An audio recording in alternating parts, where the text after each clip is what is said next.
Let's start today's podcast with a story that's no doubtedly been on many people's minds. I, like many of you, was very concerned when I read in the papers that people with type 1 diabetes have 3.5 times more risk of dying in hospital with COVID-19. Now, this must have been quite a shocking headline for most of us to read.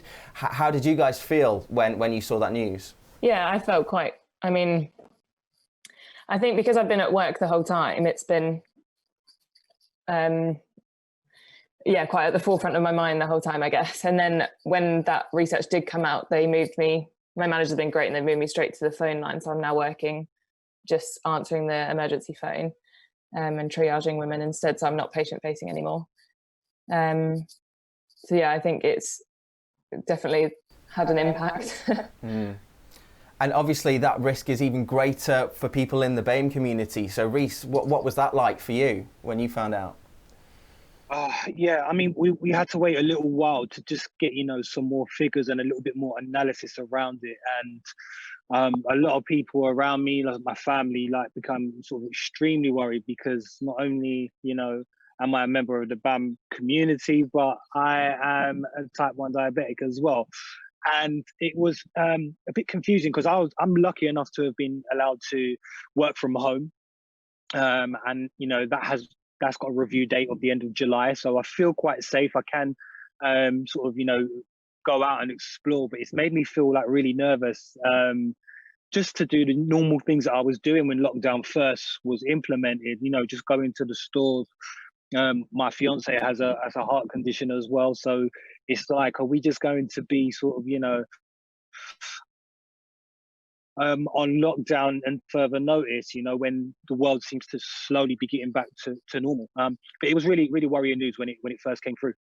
That's the point I think that a lot of us are at, looking at this, lockdown that will continue for a lot of people with health conditions. Now, we're not currently being asked to shield with type 1 diabetes. We'll get into a little bit more of the data in a bit and just sort of contextualize that risk of what it really means to people. We're just really sort of scratching the surface for our initial reactions here. But you're right, it does seem like it's never really going to end. And as lockdown sort of starts to lift in different areas, we're sort of faced with that decision, well, can we go and see our family? Can we go and see our friends? And can we also continue to justify staying at home and working from home? Now, Sam, you have been sort of leading your family through this whole scenario, and I guess, looking after kids and all that sort of stuff, it's hard sometimes to really put, your condition first. So what was it like for you when you read that story? I don't feel that much different having read the story. I have a lot of family members who do feel different having read the story, and they believe that maybe I should be almost going towards the shielding point. For me, I've done everything the government have allowed me to do. So I have been going out, I have been shopping, I've been playing tennis recently because it's allowed, but I followed government guidelines on everything I've done. I've been very careful with wearing gloves, and everything you're meant to do, I've done. And I don't feel like I've put myself in any more harm than I had before that data came out. And to me, I don't feel that different from the data than I did before. I think a lot of the risk is to do with age categories, socio-economic risk factors. A lot of different things are at play here, and it really has to be said that out of the data that was compiled, a lot of the people that have died of COVID-19 with type 1 diabetes, the majority, as is the case with everyone else, are older age groups with other comorbidities too. So it's really important to not let this scare us too much, but not to be too uncautious about it because, you know, it is obviously an increased risk factor. But I put the question to people online, and Zoe Gant said that I feel there is a lot of conflicting evidence out there, though. You are high risk if your BMI is too high or too small, high risk if your control is very poor or too good. So I'm not sure about the control being too good. That's definitely, I believe, from what I've read, a way to sort of increase your chances with this. But definitely if you're experiencing hypoglycemia or you have fairly poor control, then that is going to increase your risk factor. Rana Hurst said, I was concerned to hear the news on statistics. I am from the BAME group, overweight for my height and over 40, although my control is generally good. So I'm concerned where that might place me when it comes to associated risks. And yeah, that's the thing with a lot of people. A lot of people can put themselves into these different categories, and it will be making them very worried. But sooner or later, you know, we are going to have to accept a bit of risk and try and attempt to get back to normal. And the final comment here from Brienne McDowell, who said, my husband ended up with it from his job. I've been diabetic for 30 years and maybe got a mild case of it. My kids were fine. So that was just a little a take of the temperature of what people out there are feeling. So what we're seeing is a lot of confusion still. So from, you know, or if you've managed to read into any other parts of the stories, do you guys feel a little more understanding of what's really going on? I feel like, you know, we had, like you said, we had that data. And for me, I realized that everyone who's, you know, who has type 1 diabetes is totally different and individual. Their bodies react to foods in different ways. It reacts to different types and brands of insulin in different ways. So I feel that, you know, there's going to be a lot more questions to come from the data. I would hope that there's not kind of like a blanket review of type 1 diabetics, and you know, every single one of us is asked to shield because I understand it is being reviewed.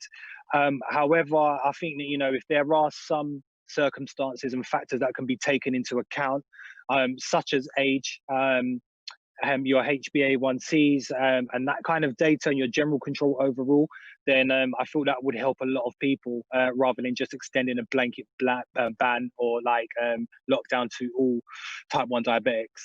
And I think that's the issue here, because there's still a lot of uneducation, miscommunication with who people with diabetes are and what that means for their lives. As we know, all of us here with type 1 diabetes, that means a lot of different things, and that probably means in some cases that we're generally a lot healthier than the rest of the populations. But just like what happens with a lot of diabetes related stories, the headline doesn't really ever tell you the full story. So you do have to dig into the data to really get to grips with what's going on here. And there's a video which I want to share from Partha Carr, who's been doing a great job of helping us to understand what's going on. Partha Carr even got himself a blue tick on Twitter recently because he really is the font of knowledge when it comes to what's going on with diabetes. So I'm going to play that video now, and hopefully it will sort of let us understand a bit better what is going on.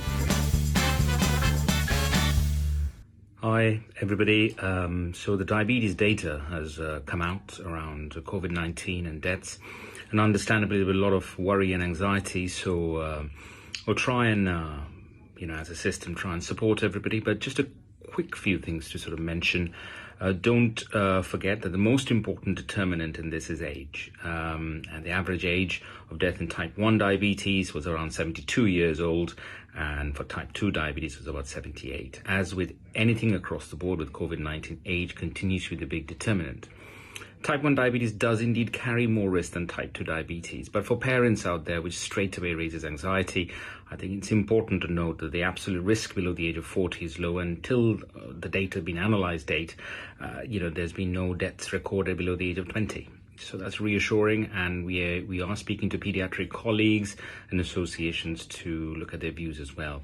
As regards shielding, all the data has been given to the Chief Medical Officer to consider, but as is very evident from the data, it's not binary. It's based on your age, your glucose control, your weight. And I think on that note, the important things to mention is that there are a couple of things which we can't modify in life. We can't change your age, we can't change your ethnicity, but we can probably impact on the weight as well as the glucose control. It's important also to look at the data, which suggests that you want to have an optimal range. It's not about being too low in any respect, so that's an important message as well.